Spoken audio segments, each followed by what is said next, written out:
கன்னியாகுமரி மாவட்டம் குடித்துறை தாமிரபரணி ஆற்றில் மூழ்கிய 2 சிறுவர்களை காப்பாற்றி தனது உயிரை தியாகம் செய்த பீட்டர் குடும்பத்திற்கு முதலமைச்சர் நிவாரண நிதியில் இருந்து 10 லட்சம் ரூபாய் காசோலையை பால்வளத்துறை அமைச்சர் நேரில் வழங்கி ஆறுதல் தெரிவித்தார்.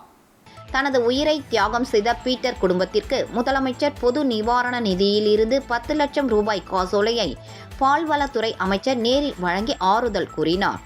குடித்துறை தாமிரபரணி ஆற்றில் சப்பாத்து பாலத்தில் நடந்து சென்ற 2 சிறுவர்களை தண்ணீர் இழுத்து செல்லப்பட்டனர்.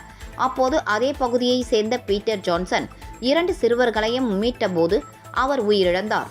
இதையடுத்து 2 சிறுவர்களை மீட்டு தன்னுயிரை தியாகம் செய்த பீட்டர் ஜான்சன் குடும்பத்திற்கு முதலமைச்சர் பொது நிவாரண நிதியில் இருந்து 10 லட்சம் ரூபாய் காசோலையை பால்வளத்துறை அமைச்சர் மனோ தங்கராஜ் மற்றும் மாவட்ட ஆட்சியர் அழகு மீனா ஆகியோர் நேரில் சென்று வழங்கினார். அப்போது பீட்டர் ஜான்சனின் உருவப்படத்திற்கு மாலை அணிவித்து மரியாதை செலுத்தி ஆறுதல் கூறினார்.